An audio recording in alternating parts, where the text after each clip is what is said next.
Olá, bem-vindos ao Sempre um Papo. Este projeto de incentivo ao hábito da leitura, criado há 37 anos pelo jornalista mineiro Afonso Borges. Esta edição do projeto é patrocinada pelo Instituto Cultural Vale, CEMIG e Usiminas, com o apoio da Rede Mater Dei de Saúde, com recursos da Lei Federal de Incentivo à Cultura do Ministério da Cultura. Aqui no canal do Sempre um Papo no YouTube, a gente tem mais de 500 programas gravados com autores do Brasil, de Minas Gerais e do mundo. Aqui você pode acessá-los e compartilhar com quem você quiser. E esse programa, depois que a gente terminar, ele também fica disponível aqui.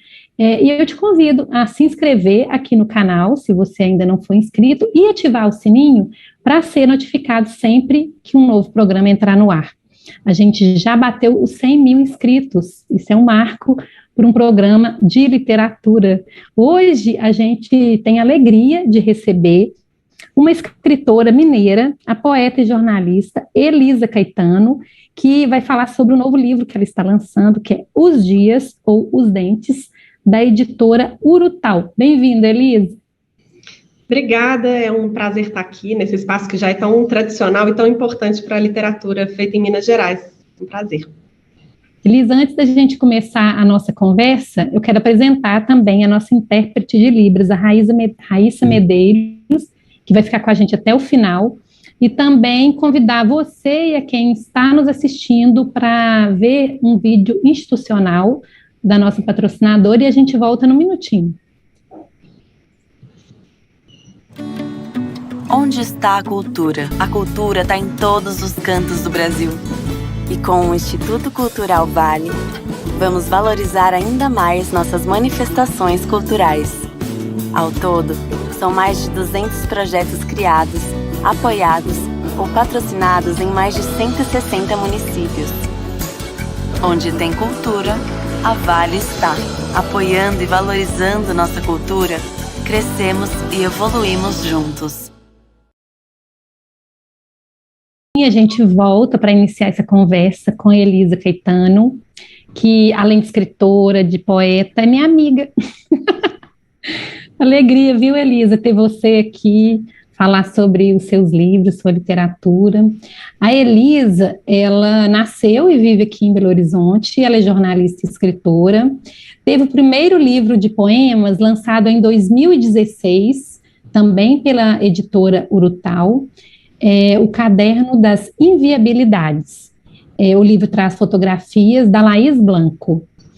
O título também foi semifinalista do Prêmio Oceanos de Literatura de Língua Portuguesa em 2017. Elisa é também mestre em artes e doutoranda em comunicação pela Universidade Federal de Minas Gerais. Agora sim, bem-vinda, vamos iniciar a nossa conversa. Obrigada, bora lá.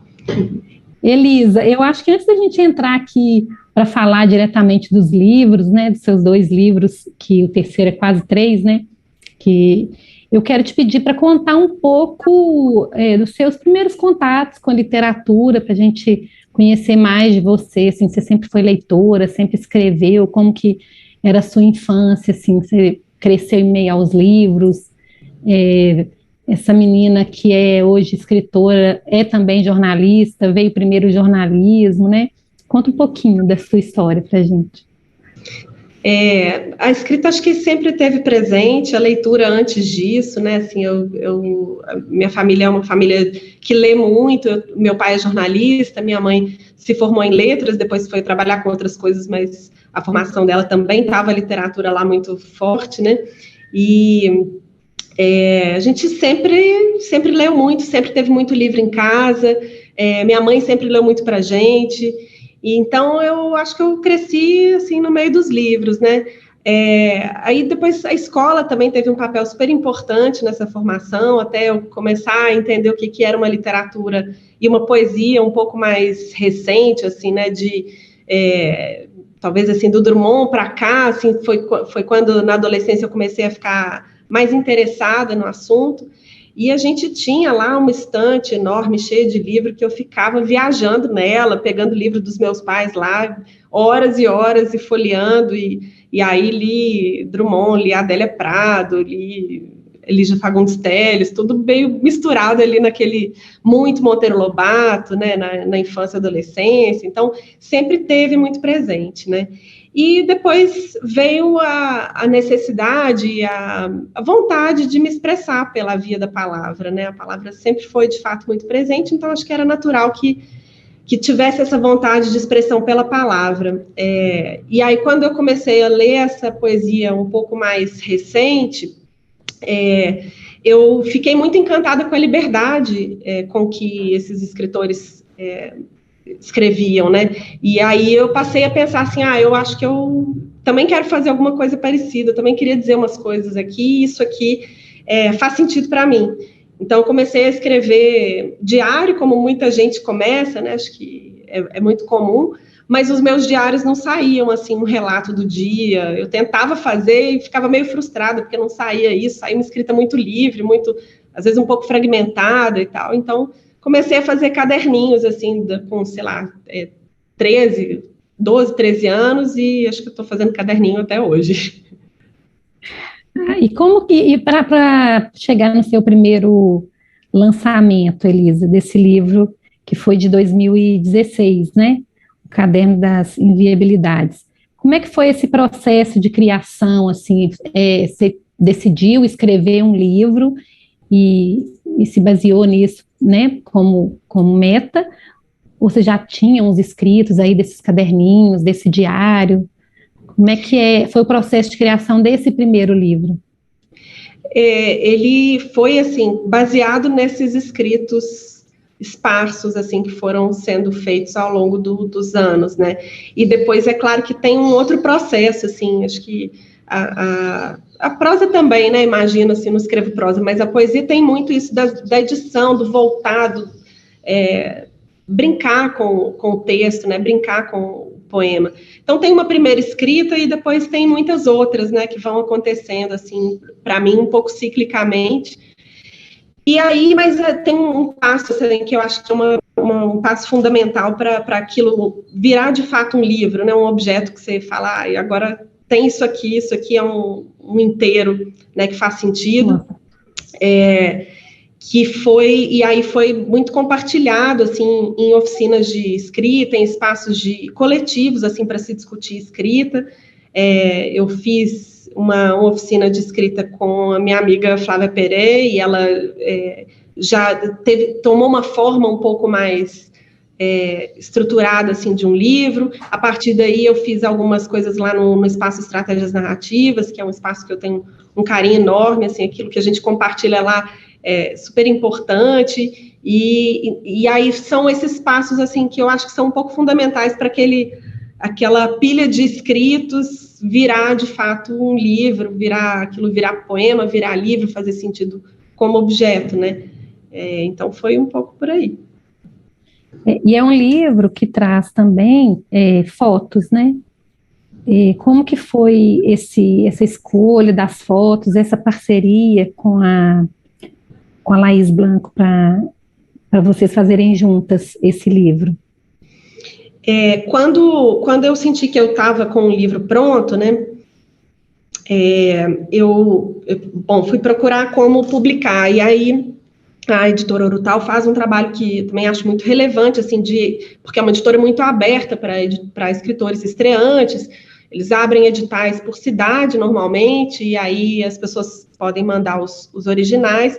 E eu fiz isso, eles abriram uma chamada em Belo Horizonte, eu mandei o original do caderno, e quando o editor leu o texto, né, o Tiago Rendelli, quando ele leu o texto, ele conhecia a Laís, era uma fotógrafa que ele já conhecia, e ele achou que tinha a ver, né, o trabalho dela, a criação dela tinha a ver com a minha escrita. E, de fato, acho que tinha mesmo, assim, ele me mandou um trabalho, me perguntou se eu toparia, e a gente começou uma conversa. Eu achei também, assim, que a gente tinha muita coisa em comum, e aí a gente começou uma conversa para ela produzir fotos especialmente para o livro, né? Eu acho que ficou um trabalho muito interessante. Acho que não é um trabalho fácil juntar imagem com poesia, porque tem sempre aquele risco de uma ilustração meio literal do que está acontecendo ali, né? E acho que a Laís conseguiu entender que a coisa era um pouco mais solta mesmo, que a gente podia navegar ali naquele mesmo espaço sem fechar os sentidos, né? Acho que isso é muito importante para a poesia, assim, que a gente não fecha os sentidos todos. Então, foi assim. Essa parte do ilustrador, eu tenho conversado muito com ilustradores aqui, e esse é o grande desafio, né, da imagem que acompanha os livros, tanto os infantis também, que ele tem que dizer mais, não só aquilo que está vendo, né, tem que dizer o que a imagem vem para dizer, né, não o literal ali. Isso que você falou é bem interessante, do autor e do ilustrador ou do fotógrafo chegar nesse acordo comum, né, e cada um expressar o trabalho sem interferir na obra do outro, né. E acho até que na imaginação do leitor, né, porque esse processo ele só se completa quando alguém lê, e na poesia, mas eu acho que você falou isso mesmo, né, assim, na literatura infantil, em todas as literaturas, assim, é importante que o leitor tenha espaço, né, para imaginar, para buscar sentido, para encontrar sentidos múltiplos, para viajar entre as camadas de sentido que tem cada obra literária. Então, eu acho que não é nem só entre o escritor e o artista da imagem que está ali, né, seja fotógrafo, enfim, né, o artista que for, mas também considerar o leitor aí, né? Que é a tríade mesmo, né? O principal. O principal não, né? O principal para mim é todo mundo, né? Você falou a respeito do editor, né? Do livro. Voltando aqui um pouco, nessa primeira edição, né? Como que foi encontrar? Se foi por meio do edital, né? Da Urutau. Pedi para você falar um pouquinho desse caminho mesmo, sabe? Desse desafio que é lançar o primeiro livro, né? E, de certa forma, até dar uma dica mesmo para quem está nos vendo e quer lançar um livro, né, seja de poesia ou prosa, enfim. Conta um pouquinho desse percurso seu para achar essa editora, para entrar, ter a coragem, né, que todo mundo fala isso também, né, de mostrar seu texto, você que já vem de oficinas também, que eu acho que é um laboratório mesmo para mostrar para o outro, né, para sentir que está pronto para ir para a edição, né.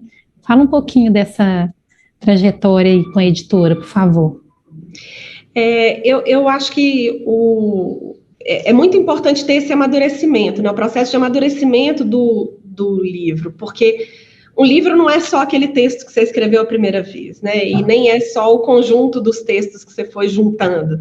Ele tem uma lógica que precisa fazer sentido. E tem um tanto de gente que trabalha com isso, né? Tem profissionais super relevantes atrás de qualquer publicação dessa, né? E então eu acho que primeiro, assim, a gente tem um momento solitário que é aquele momento da escrita, mas é importante depois que outras pessoas leiam, né? Que você submeta o escrito a outros olhares, assim. E, né? Isso, quanto mais múltiplo for isso, melhor, né? E aí quando você sente que está com a coisa realmente, o objeto está ali pronto, é isso mesmo. E, enfim, bom, tem gente, e eu mesma também, assim, às vezes nunca está pronto, né? Às vezes a gente, a Laura Cohen lá do Estratégia, ela fala, olha, tem gente que você tem que arrancar o livro da mão da pessoa, senão não vai. E aí a gente parte para isso, né? Eu acho que é importante a pessoa entender o que é a escrita dela e o que é o livro que ela escreveu, e procurar editoras que tenham a ver com aquele projeto, né? Que tem um projeto que faz sentido com aquilo.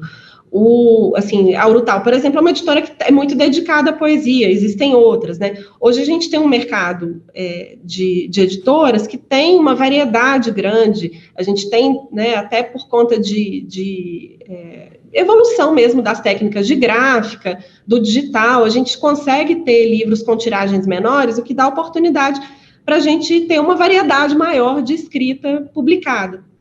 Então, também temos editoras mais especializadas, né? E aí eu acho que é importante identificar, assim, qual que é que vai ter a ver. E aí é isso, é bater na porta, ficar atento aos editais, tem editais que você pode mandar o livro, tem gente, não só nas editoras, porque às vezes a pessoa não tem um livro inteiro pronto, mas tem muitas revistas literárias também, acho que as revistas são um jeito legal, assim, de publicar às vezes textos esparsos, um conto, poema.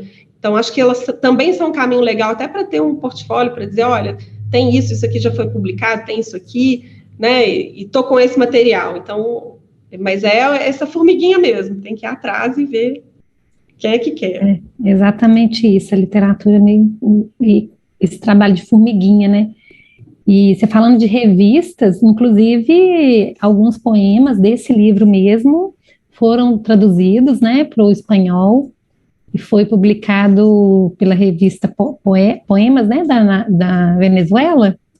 Isso, a gente fez foi através do contato do Renan, um professor de uma universidade de São Paulo, que estuda literatura contemporânea brasileira, fez um contato com o pessoal dessa revista na Venezuela, fizeram uma tradução do livro, enfim, até fizeram a tradução inteira, depois alguns poemas saíram na revista, uma satisfação, né, ver o poema em outras línguas, assim, é muito legal, assim, conversar em outras línguas, né. E como é que você recebeu essa indicação do seu primeiro livro, né, da sua primeira publicação, como semifinalista, Elisa, do Oceanos? Foi uma alegria, né? Mas foi uma surpresa também, assim, eu nem conhecia o mecanismo, assim, bom, até hoje não sei como é que faz, se inscreve, acho que hoje inscreve, na época talvez não escrevesse, mas foi uma surpresa, assim, né? Um livro de estreia, eu não tinha a menor ideia de como é que ele ia ser recebido, se ia ter uma boa crítica ou não, assim, e eu acho que a gente não escreve muito para esse momento, né? Pelo menos a gente escreve porque, né, dá vontade, porque precisa escrever, assim, a gente senta e escreve, não tem, eu acho que isso, assim, independente de publicar, independente de ter uma indicação ou um prêmio, isso vem depois, mas é uma alegria quando vem, né, é uma alegria compartilhar, assim, as pessoas que dão retorno, falam, olha, isso aqui me emocionou, isso aqui foi legal ler isso aqui fez sentido para mim, é sempre muito legal, e aí uma coisa que está ali de alguma forma como uma chancela, né, é muito legal. Não que, se não tivesse, para mim estava tudo bem também, mas claro que é muito legal, né. Sim. Agora, para a gente finalizar aqui, é isso que a gente entrou bastante aqui no caderno das inviabilidades, né, o livro está disponível, Elisa? Eu queria que você falasse, assim, do conteúdo mesmo, né, qual que é a linha que você seguiu, esses poemas têm uma temática que os une, assim, e falar um pouco de onde que as pessoas podem encontrar esse livro para comprar, porque ele é um luxo, viu, gente? Ó. Bom, eu não tenho, assim, eu já fiz algumas escritas que tem esse teor do projeto, né, assim, eu defino um projeto e eu vou escrever aquele projeto, mas eu tenho muito mais dificuldade de escrever dessa forma, assim, eu acho que o que acontece mais é assim, eu escrevo e aquilo tem a ver com um momento, com uma história, com alguma coisa que está me interessando, uma questão que me interessa, né, alguma coisa que me marca, e depois que eu tenho ali um volume de textos escritos, eu olho para eles um pouco de fora. Na hora que eu estou escrevendo, eu acho difícil fazer essa amarração. Depois que eu tenho alguma distância deles e olho para eles assim um pouco mais de longe, eu consigo entender assim, esse livro é sobre isso, né? Enfim, não que eu consiga dizer, assim, o caderno é sobre A ou B, né? Eu acho difícil falar isso, né? Mas eu acho que ele tem uma amarração, assim, que passa por uma experiência da palavra que tem muito a ver com uma experiência do corpo, uma experiência da palavra e do corpo que tem muito a ver com a casa, com, enfim, um universo da casa, da maternidade, da rua, da própria cidade. Eu acho que isso tudo está permeado ali, mas eu acho difícil falar assim, esse livro fala disso, né? E ele ainda está disponível, Elisa? Tá disponível para venda no site da Urutau, nas livrarias em que a Urutau distribui também, mas no site da Urutau tá lá, editorurutau.com. Aí a gente vai de novo para a Urutau, no site, porque já está em pré-venda, né? Os Dias ou os Dentes, que traz seus escritos entre 2016 e 2020, e aí vamos entrar e falar um pouco dessa seleção aí também para esse livro. Eu não tenho o livro em mãos, mas a Elisa me mandou o PDF aqui do livro. Eu percebi que você dividiu ele em 5 partes, então conta para a gente um pouco desse novo projeto, Elisa, que já está um tempão pronto, né? Já está um tempão pronto, e depois dele eu fui escrevendo outras coisas, mas eu achei que ele estava pronto e que era isso, então vamos deixar ele lá. E veio pandemia, enfim, demorou um pouco para sair. Mas ele é um livro que eu acho que tem essas... Eu deixei ele um pouco fragmentado, ele tem essas sessões, né? Uma primeira sessão que fala de... que tem uma escrita meio que tem um formato de carta. Eu faço muito essa escrita que é endereçada, que tem um interlocutor imaginário, que conversa com alguém. Isso é muito presente, assim, e para mim tem a ver com essa vontade de falar, né, vontade de chegar no outro. E aí a forma da poesia, assim, ela na linguagem, eu acho que ela ajuda a dizer um pouco o indizível, né, assim, essa vontade que também é o tempo todo frustrada, que eu acho que todo mundo tem, né, de dizer coisas que não consegue dizer, né. Então, acho que uma parte do livro tem a ver com isso.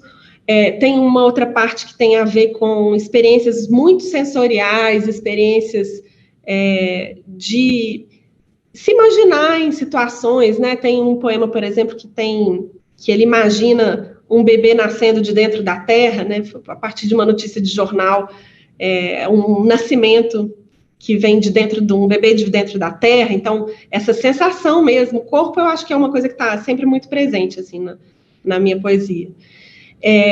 Tem esse grande poema que se chama A Curva Infinita, que depois também virou a plaquete, mas que é um poema que imagina uma mulher-pássaro e um ovo, uma criação, alguma coisa que nasce ali, né, que é criada. Tem alguns poemas que têm a ver com memória. Meu estudo no mestrado tinha a ver com arte, memória e cidade.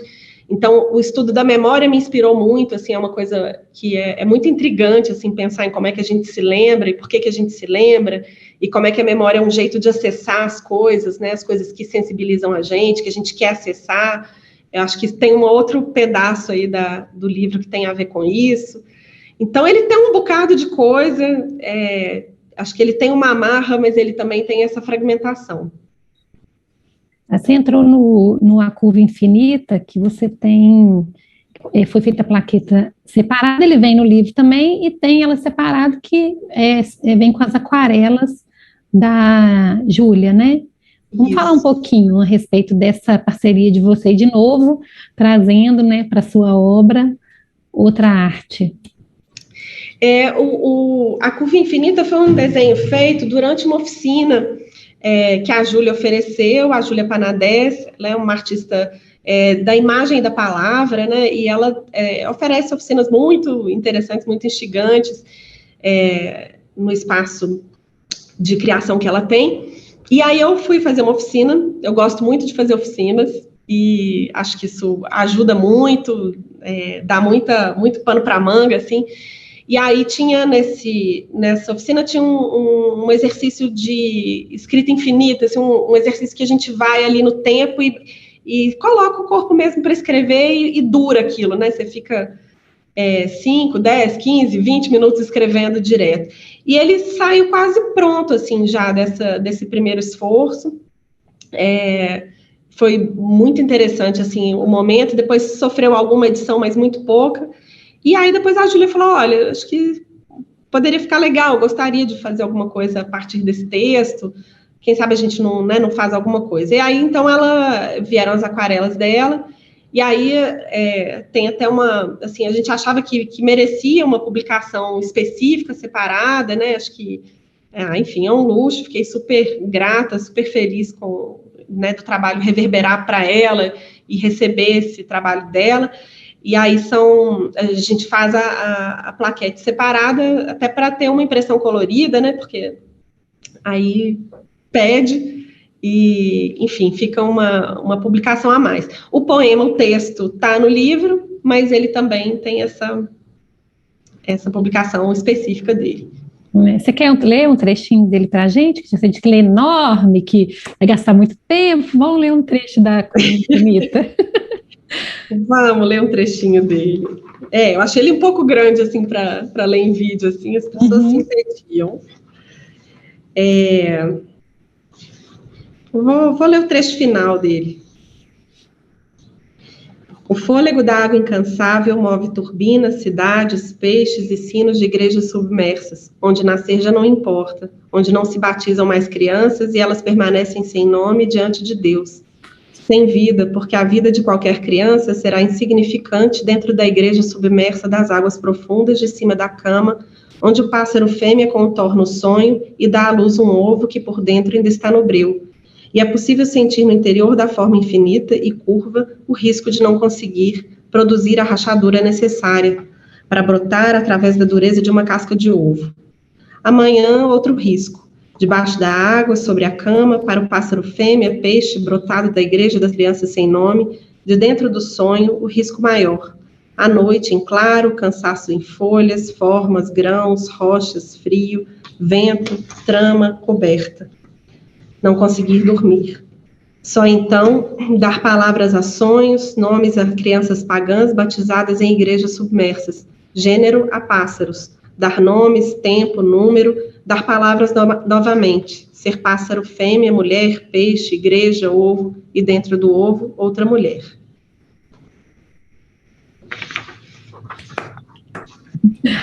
Elisa, a gente está aproveitando o poema, né? A gente hoje, esse programa vai ao ar no Dia Internacional da Mulher, que é hoje, 8 de março, e eu queria te pedir para trazer um pouco desse fêmea, né, que estão nos seus poemas, esse masculino e feminino, esse homem e mulher, né, sem se ater, assim, ao gênero mesmo, né, mas de forma mais ampla que você aborda. Te pedir para comentar isso nesse poema e trazer também os outros poemas desse livro que a gente pode abordar essa temática, assim, se é que posso dizer temática. Eu acho que, assim, acho que tudo que a gente faz, né, assim, tudo que a gente, mulher, produz, né, e a arte não podia ser diferente, traz isso com a gente, né? Essa vivência, esse corpo que é uma vivência de mulher no mundo que a gente tem hoje, né? Então, não podia ser diferente. Nesse poema, acho que ele fala muito de uma mulher muito livre, né? De uma mulher muito que faz nascer, né? Alguém que faz nascer. E nesse caso, a gente até fala aqui, né? Da mulher que põe um ovo, uma mulher pássaro que põe um ovo e dentro desse ovo tem outra mulher. Então, eu acho que a gente sempre fala muito, assim, do que socialmente faz a gente virar o que a gente é, né? Quais são as experiências que fazem a gente virar o que a gente é, de um ponto de vista até, assim, restritivo, né? E de um ponto de vista da opressão, né? Que a gente efetivamente sofre, né? Muitas vezes, a vida inteira e tal, mas aqui também eu acho que a gente pode falar de, assim, como é que a gente se torna mulher e como é que a gente faz isso a partir uma da outra, né? Isso é uma coisa que me interessa muito, que está em alguns poemas desse livro também, que é, assim, como é que a gente é mulher junto, né? Como é que a gente se ajuda, se forma, se fortalece, e está na luta junto, e está rindo junto, e não está se referenciando o tempo todo nesse conjunto social que é opressor para a gente, ou no gênero oposto, né, ou enfim, acho que a gente sempre acha que a gente precisa se juntar, precisa se fortalecer, precisa estar junto, lutar junto, rir junto, né, e se cercar da gente mesma, assim, eu acho isso muito fundamental. Então, acho que esse poema fala um pouco disso, sabe? entre outras coisas. E aí vamos citar os outros poemas que a gente tem nesse livro, que une aí, que traz um pouco desse afeto, desse companheirismo dessas mulheres. Tem um poema que se chama Falamos Sobre, que foi feito para algumas amigas, assim, que acho que estão nesse ofício, assim, e tem muitas outras, né? Eu acho que estamos todas nesse ofício de inventar, eu acho, hoje, o que é esse ser mulher, né? E como que é, como é que a gente inventa e como é que a gente se vira para estar no mundo hoje, assim, né? Enfim, para eu ler? Posso ler? Vamos ler, Elisa, falamos sobre, Elisa fala, para Marci, Karina, Lenise, que já esteve aqui no Sempre um Papo, a Flávia, a Cris e a Constança. Falamos sobre inventar a pele, o trabalho, a maternidade, como se fosse inventar um cabelo, uma roupa, uma maneira de andar na rua. Não é.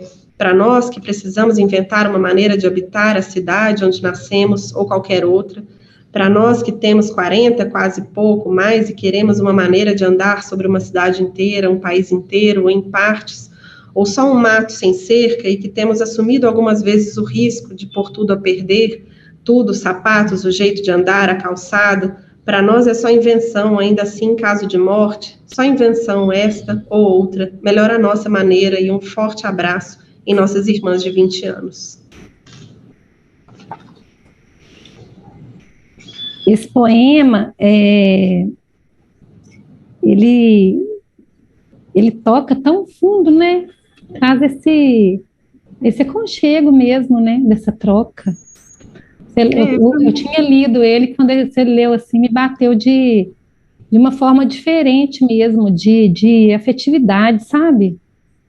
Você pensou nisso, assim, dessa forma que esse poema ia chegar, especialmente nas mulheres?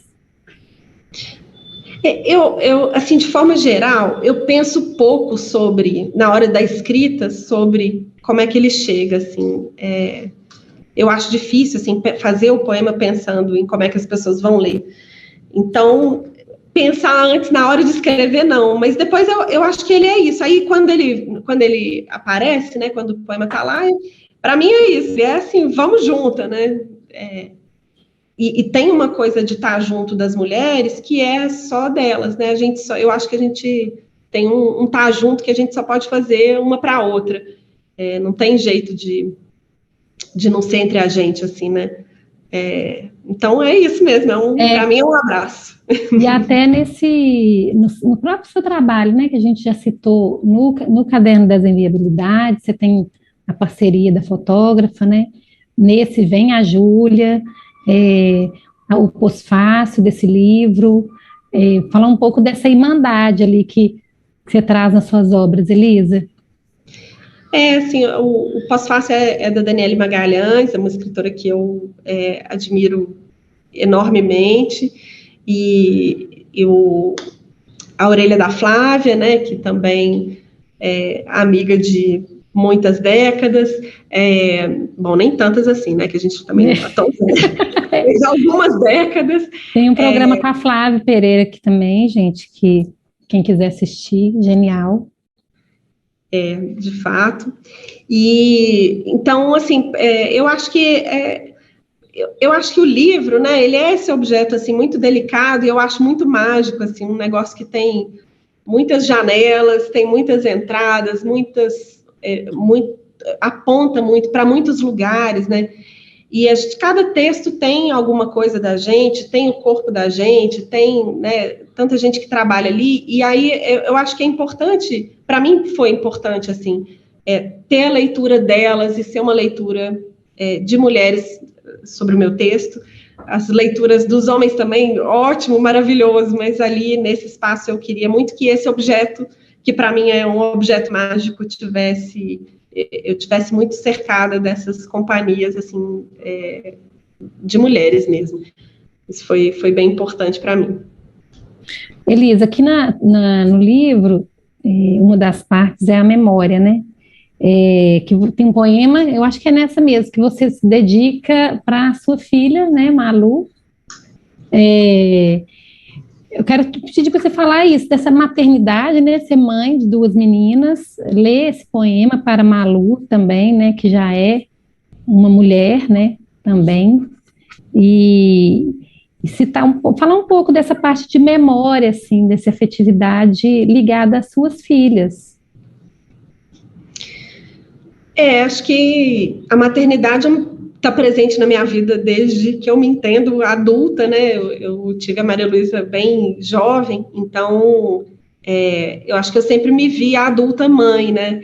E aí escrever para elas, acho que nem tanto escrever para elas, né? Mas falar delas na escrita, mas acho que o meu olhar, assim como o meu olhar vai ser sempre de mulher, é um olhar de mãe também, né? Acho que a gente muda o corpo e muda o olhar, então eu acho que está sempre ali, elas estão sempre em tudo que eu faço, eu acho, na verdade. E ver, assim, eu acho que assistir essas meninas virarem mulheres, né? É muito bonito, é muito desafiador, é muito... confuso, eu diria até, né? Porque a gente fica, assim, muito atenta, pensando, assim, no que a gente confirma, no que a gente desafia, e como é que a gente desafia e leva para além, ajuda a dar aquele outro passo que você não deu, né? Ou onde é que você não tem como ajudar e que elas é que vão fazer isso mesmo, né? Eu acho que é um pouco isso, assim, então elas não podiam deixar de estar presentes, assim, na minha escrita. Você quer ler esse poema que eu citei aqui? Uhum. Se chama Lembrança.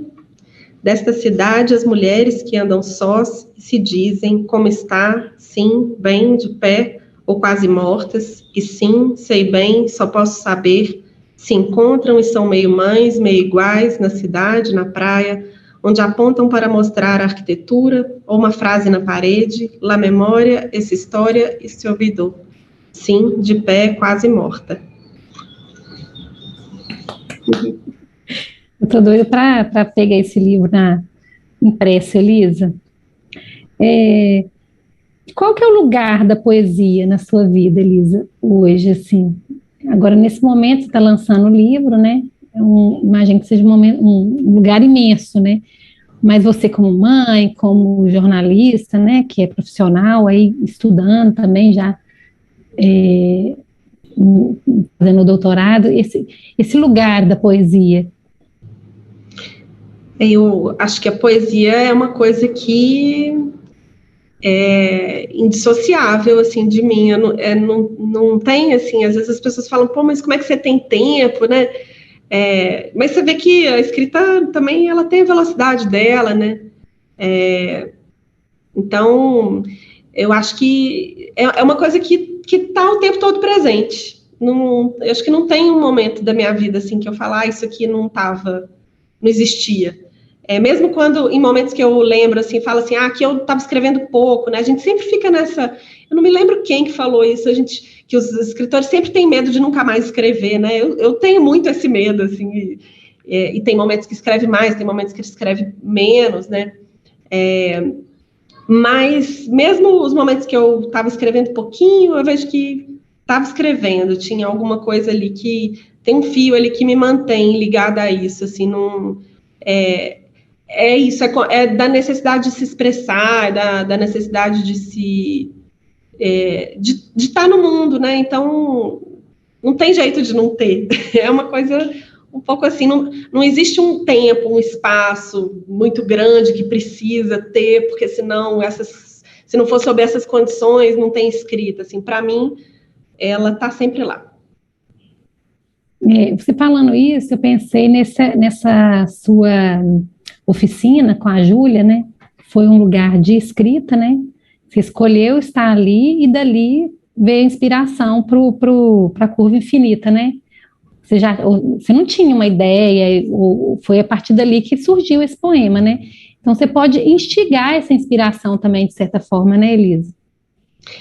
Eu acho que nem, não sei, assim, se é muito inspiração, não, eu acho que são referências, lugares que você aponta, né, você aponta para alguma coisa, num exercício, por exemplo, ou andando na rua, ou no momento que você se dispõe, eu acho que tem muito de dispor o corpo a sentar, pegar o papel, o computador e beleza, o que vai escrever, mas aí eu acho que vem, aí o que vai escrever vem, ou não vem, ou a gente dá tem um aquecimento ali, depois se parte para uma coisa que veio, ou não vem, sabe, assim, eu acho que não tem lugar seguro, né, nesse gesto, assim, de escrever, mas eu acho que é mais um gesto do que uma inspiração, mais se colocar para fazer aquilo do que uma coisa completamente, assim, como é que eu vou... Deixa eu baixar uma coisa aqui que vai me fazer escrever esse texto ou aquele texto. Acho que é mais assim, se colocar para escrever e aí alguma coisa vem. Assim, para mim, pelo menos é assim, né? Tem 1 milhão de processos, acho que tantos quantos escritores, cada um escreve de um jeito, né? E aí você também tem uma oficina, né? Que é na pista do poema, que eu acho esse nome é genial, né? Que tem essa dualidade aí. Eu quero te pedir para falar um pouco desse processo eu sei que atualmente não está acontecendo as oficinas, né? Por vários motivos aí de tempo e tudo, mas para você falar um pouco dessa parte de que não precisa estar sozinho, né? Não precisa da solidão para escrever, que é um pouco do que você traz ali na oficina. Eu acho que a escrita ela tem esse primeiro momento que, via de regra, é um momento solitário, mas a gente também tem um monte de outros processos envolvidos na escrita que a gente pode compartilhar. E mesmo esse momento inicial, assim, a gente também consegue compartilhar, né? Isso foi muito importante para mim quando eu estava fazendo o Caderno das Inviabilidades, né? E a partir dali, assim, aquilo foi tão importante para mim que me deu, de fato, vontade de compartilhar isso, assim, de também ser uma pessoa que proporcionava esse lugar para outras pessoas, né? Então, já em 2016, 16, quando eu lancei o caderno, eu já comecei a fazer essas oficinas, com a ajuda da Laura Cohen, ela me ajudou a formatar como é que poderia ser, como é que não era, a gente chegou, no final das contas, num formato que é um formato de acompanhamento do processo de escrita de cada um que está lá. Então, as pessoas se reúnem para ler os textos uns dos outros e entender o que está escrevendo, para onde que está indo. Olha, tem um fio aqui interessante, será que você pode explorar isso? Será que isso aqui não dá uma forma, uma coisa, né, uma experiência interessante? Então, mas é um jeito de estar junto escrevendo, eu acho que isso é o fundamental, assim, a gente encontrar formas de estar junto na escrita, eu acho que é muito poderoso e dá muitos frutos, né, oferece muita coisa para todo mundo que escreve, então... Foi um pouco por isso que foi criada a oficina. Agora não está rolando, mas eu espero que em breve a gente consiga equalizar para dar certo de novo. Quem tiver interesse pode falar com você pelas suas redes sociais, né, Elisa? Isso. Pelo Instagram? Instagram, Elisa Caetano. Elisa Caetano. Voltando aqui nos dias ou os dentes, esse título do livro, como é que foi escolhido, Elisa? A capa tá linda, viu? Aquela é uma ilustração, né? É uma aquarela, né? É uma pintura. Não, ele é uma pintura. Não, essa capa é do Vladimir Vaz. Eu achei que fosse aquarela. Não é. Perdão. A capa da Curva Infinita é uma aquarela, uma das aquarelas da Júlia. E a capa dos Dias ou os Dentes é uma pintura do Vladimir Vaz, que é da editora Urutau, tem trabalhos lindíssimos também de fotografia, um super artista. E, enfim, eu também gostei muito, fiquei feliz. E a escolha desse poema para dar título ao livro? Eu acho que é mais a escolha do título, e o título aconteceu de estar nesse poema, né? É mesmo? Eu acho que eu não sou muito... Eu não gosto muito de dar título, não, sabe? Nem para poema, nem para livro, eu sofro um pouco com isso. fico indecisa, não sei qual que é melhor, qual que tá ruim, enfim, fico numa indecisão eterna. Mas fui, assim, pensando, depois do livro organizado, assim, né, junta aqueles escritos, entende o que eles são, o que eles formam, né, que objeto que eles formam enquanto conjunto. Tem essas partes desse jeito, mas do que eles falam, né? O que dá para, o que diz um pouco desse objeto, né? E aí eu acho que os dias ou os dentes diz um bocado assim das jornadas, né? Do espaço de tempo mesmo, e desse negócio um pouco agudo, né? Um pouco dolorido, assim, é dente, né? Os dias equivalem a dentes, assim. No caso do poema, são dentes arrancados. Esse poema fala de quando eu arranquei os sisos. Então, você tem ele aí para ler para a gente? Então, deixa eu ver se eu acho ele aqui, porque ele misturou um pouquinho, peraí. Página 26. Eu fiz uma baguncinha aqui nos meus papéis, mas deixa eu achar. Que a gente encerra com o poema, você lê isso aí para a gente encerrar e...